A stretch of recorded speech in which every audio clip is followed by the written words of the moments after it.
E, mano, soltando aqui a primeira bomba, né? Começar por fundos imobiliários. O que vocês estão achando aí desse cenário, principalmente da questão da reforma tributária também, como que isso vai impactar no bolso do investidor, vamos dizer assim, né? Falando desse cenário todo, o que vocês acham aí? É assim, eu acho que o investidor ele está muito receoso com fundos imobiliários agora e geralmente o investidor ele tende a ser muito imediatista. Ele quer o retorno rápido. 2019, que fundos imobiliários deram 35% no ano na média, era ótimo. 2020, que não foi tão bom, a galera já deixou de falar, 2021 também deixa de falar, mas isso me remete até cripto, que já a gente vai falar, né? Poxa, Opa. até abril, maio, tava no hype criptomoeda. Todo mundo ganhando dinheiro e todo mundo só falava disso. Começou até aquela correção lá e as criptos caíram 50%, ninguém falava de cripto. Aí voltou a subir há um mês, nossa, cripto, bora falar de novo. Então acho que o que acontece com fundos imobiliários é um pouco da mesma coisa. Deu muito certo lá atrás, tá andando um pouco de lado agora por enquanto, muito em virtude dos problemas políticos e fiscais que a gente tem aqui no Brasil, né? Poxa, tem que pensar que o IPCA mais longo, que é aquele que vai regir ali o retorno do fundo imobiliário, tá mais elevado, tá em patamares hoje bem próximo do maior pico que a gente teve no coronavírus. Então eu vejo assim um grande desconto quando a gente olha para fundos imobiliários, porque a gente tem que pensar que os fundos imobiliários estão pagando aí, em média mais que 8% ao ano de dividendo, com a correção que teve atual. E a gente tem um spread ali com a NTNB, com o Tesouro IPCA mais 2035, de algo em torno de 13,5%, que é muita coisa. Tipo, está sendo remunerado lá em 3,5 pontos percentuais a mais, investindo em fundos imobiliários, do que nessa classe de ativos. E tem que pensar que fundo imobiliário é um ativo real, tem bons imóveis, tem bons inquilinos, tem que pensar que os shoppings estão voltando com essa grande vacinação aí de mais de 60% da população brasileira. Então, assim, o investidor não está olhando muito para fundo imobiliário, mas só o fato de você ter na carteira e manter para si já é vantajoso, né? Porque todo mês está pingando aquele dinheiro, todo ano está pingando ali aquele 6, 7, 8% ao ano. Então, enquanto o mercado está caindo, fundos imobiliários tendem a cair menos porque te pagam um dividendo. Quando o mercado sobe, como em 2019, ele sobe muito forte. Então, acho que tem que olhar e chega a ser um pouco contraintuitivo, né? A galera, geralmente, quando vê algo ruim ou que a performance não tá boa, ele não quer ter na carteira. E quando volta a subir, ele quer ter. Só que agora que ninguém quer, talvez o melhor momento para você comprar com descontos aí de 20, 30% às vezes em relação ao valor patrimonial para carregar. Porque se você vislumbra um longo prazo, uma hora vai andar, como criptomoedas andam, como ações andam. Então acho que tem que estar posicionado e talvez esse seja um dos melhores cenários. E o que Porra, você tá falou achando tudo. aí? Eu vim aqui com o Rodolfo, com o Rodolfo por isso. Eu fico tomando a minha coquinha aqui, ele vai falando, né, cara?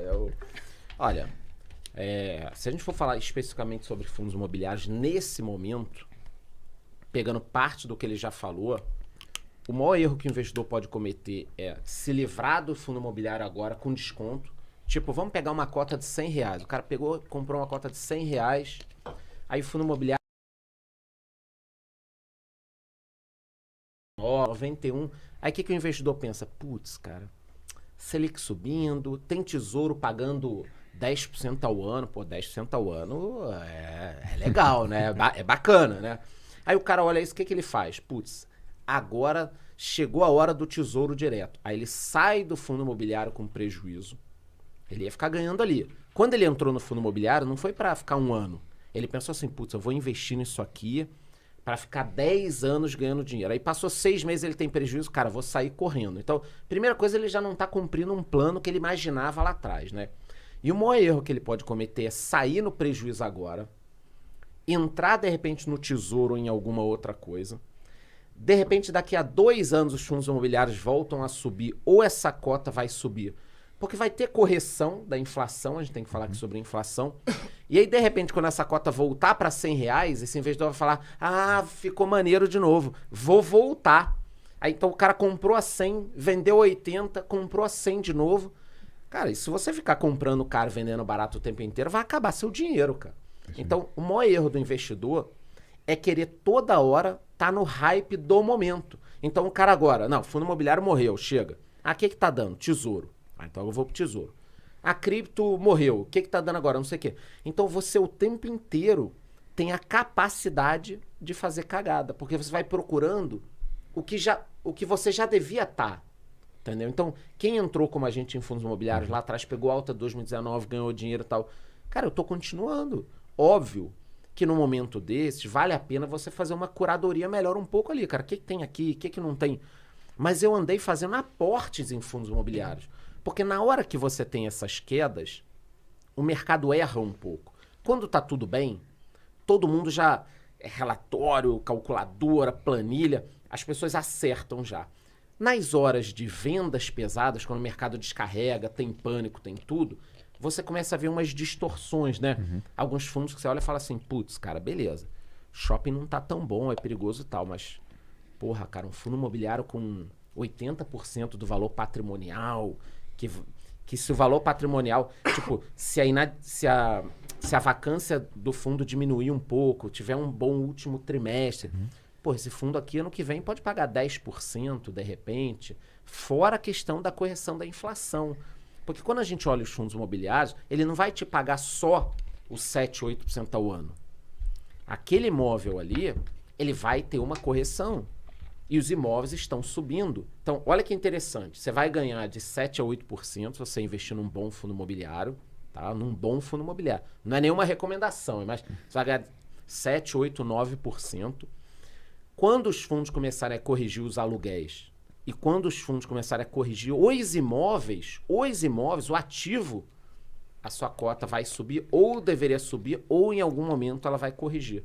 Então, talvez agora, ao contrário do cara que esteja vendendo, seja o momento, não vou dizer de você aportar, mas pelo menos olha, cara, começa a olhar, porque tem distorções, cara. Tem distorções óbvias, entendeu? Mas o investidor quer sempre o contrário. Então, quando o Bitcoin estava $5.000, já misturando o assunto, né? Todo mundo falava, puta, morreu, vou sair disso.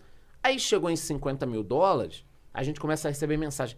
E aí, cara, tu acha que ainda dá tempo? O que você acha? Você acha? Pô, eu vi um canal aí falando... Acha que vai subir mais? Falando que vai a $100.000, cara. O que você acha? Você acha que vai? Cara, eu até acho que vai, mas eu não vou... Pô, você não vai comprar mais? Não. Por que você não vai comprar mais? Você acha que vai subir? Acho. Então por que você não vai comprar mais? Pô, porque eu comprei a $5.000, cara, na hora que falaram que ia morrer.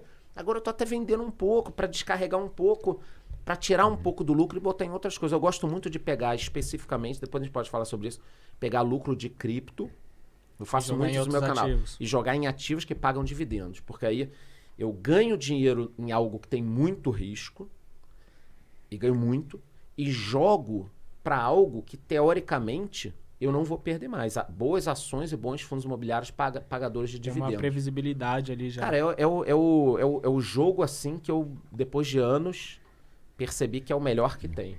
Não, e acho que assim, um ponto bem legal pra gente complementar de fundos imobiliários, são dois, na verdade, né? Muitos investidores, eles ficaram muito receosos com os shoppings, né? Porque falaram, putz, Estados Unidos não tá indo tão bem em shoppings. Muita gente comprando muito no e-commerce. Shoppings não vão ser como era o pré-pandemia. Só que só para você ter noção, né? Em 2019, segundo dados da Abrace, os shoppings eles receitaram 190 bilhões de reais. E agora, para esse ano, já está projetado que terá um faturamento, se não tiver nenhum fechamento, na ordem de 200 bilhões de reais. Ou seja, a gente já voltou para patamares melhores do que 2019. Mesmo com menos tempo aberto. Mesmo com menos tempo aberto. Porque só agora, a partir de agosto, que os shoppings aqui em São Paulo, por exemplo, reabriram tudo sem aquela limitação de tempo e capacidade. Então, eu acredito muito nos shoppings, por ser um centro de cultura e lazer. A pessoa não vai no shopping só para comprar. Ela vai numa academia, ela vai numa faculdade, tem shoppings que tem faculdade, e as faculdades ainda não retomaram 100%, mas quando retomarem vão ter um fluxo maior. Tem cinema, tem teatro. Então, assim, tem que olhar para essa questão e tem muito shopping que está muito defasado. Tem muito shopping que está negociando abaixo do valor patrimonial. E tem fundos imobiliários que tem até outlets lá dentro, né? Pensa no XPML11, por exemplo. Ele tem um outlet Catarina, que está gigante. Muita gente saiu dos centros aqui de São Paulo e estão indo para zonas mais do interior. E esse outlet fica no meio termo, né? Entre a capital e o interior. E está bombando esse outlet. Então, acho que isso é bem legal. E um outro ponto muita gente vê uma questão com carro, né? Carro seminovo subiu muito o preço. Por quê? Os carros novos tiveram ali aquele reajuste da matéria-prima e isso fez com que os carros antigos que já estavam produzidos tivessem uma elevação ali do seu preço. E quando a gente olha para fundos imobiliários, para os imóveis, é algo escasso. Não se produz mais terra. Você não consegue produzir mais espaço na Paulista, não consegue produzir espaço na Faria Lima, na Vila Olímpia. Então, é um bem escasso. E a gente está vendo uma elevação do preço dos novos empreendimentos. E para mim... Bem forte, tá? Bem forte, que não foi capturada pelos FIIs ainda. E para mim, os fundos imobiliários, eles vão subir o seu preço, porque já são imóveis que eles estão prontos, que eles já performam, que eles já te pagam dividendo, que eles já têm inquilinos. Então, muita gente está pagando hoje muito mais caro em um imóvel na planta ou que vai ser desenvolvido, e isso tende a trazer o preço dos imóveis que já estão lá, que já performam para cima também. Sim, valorizar. Então, às vezes, o desconto que você tem hoje em relação ao valor patrimonial é de 20, 25, 30. Só que ele pode aumentar, porque a cada ano os fundos imobiliários eles são revisitados e pode ter uma revisional para cima ou para baixo, só aquela questão. Tem uma grande escassez, então tende a melhorar essa questão do valor patrimonial para cima e você ter um desconto ainda maior. E o legal na hora de falar de fundo imobiliário é que a gente sabe que no Brasil, o brasileiro tem uma cultura de curtir imóveis, né? Ele falou tão bem que eu acho que eu vou até comprar Vamos comprar uma casa aqui. Rapidinho, tá E no você horário, tem que né? investir, porque são imóveis que estão valorizando, já estão funcionando, como você bem disse. Os fundos têm os melhores Tem os imóveis. melhores Sim, imóveis, sim. melhores inquilinos, melhores imóveis, localização. Inclusive, tem alguns lugares que estão sendo desenvolvidos ainda, então vai ter valorização. E é uma pegada que a pessoa não pode entrar em choque e vender quando vê o valor abaixo. Uma coisa que a gente falou semana passada que o Breia veio aqui. Imagina se tivesse a cotação da sua casa lá num visor na porta de entrada. Você ia ver todo dia a sua casa diminuindo, aumentando de preço, e você ia ficar comprando e vendendo casa? Não. Você ia fazer mudança de casa toda hora? Não. Então, quando você investe em fundos imobiliários, a gente tem que entender. Pô, é longo prazo? Então vamos focar no longo prazo. Vamos entender que esses segmentos que você escolheu lá atrás, em 2019, quando estava legal, eles ainda têm a possibilidade de trazer uma boa receita. Então, você vai investir em shopping, em lajes, vai investir em galpões logísticos, e isso vai trazer retorno, porque a gente sabe que o brasileiro ele tem uma cultura de curtir imóveis, e por que não se expor a isso de uma maneira mais simples, com menos risco, sem precisar cobrar inquilino, sem precisar reformar. Liquidez imediata. Liquidez né? imediata. Eu gosto muito de imóvel até físico, né? Tenho. E às vezes compro uma coisinha aqui, vendo ali. É bom, né? Eu fiquei com uma casa 1 ano e 7 meses para vender. Um ano e 7 1 meses. ano e 7 meses. Ganhei dinheiro, mas assim, fundo imobiliário, cara, É ali na eu hora. peço aqui para ir ao banheiro e vendo, cara. E fora que a casa tem que vender ela inteira. Se você quiser Inteira. só vender o equivalente ao banheiro, não dá. Você não vende. Você não vende. No FII dá pra fundo vender só um imobiliário, o cara. pedaço. Comprou. Primeiro de tudo, você tem 100 mil reais hoje para investir, por exemplo. Você não compra muito imóvel, né? Aqui em São Paulo, Exatamente. eu não sei o que Dá você pra vai comprar na comprar. quebrada. Acho que dá Só- pra só na comprar quebrada.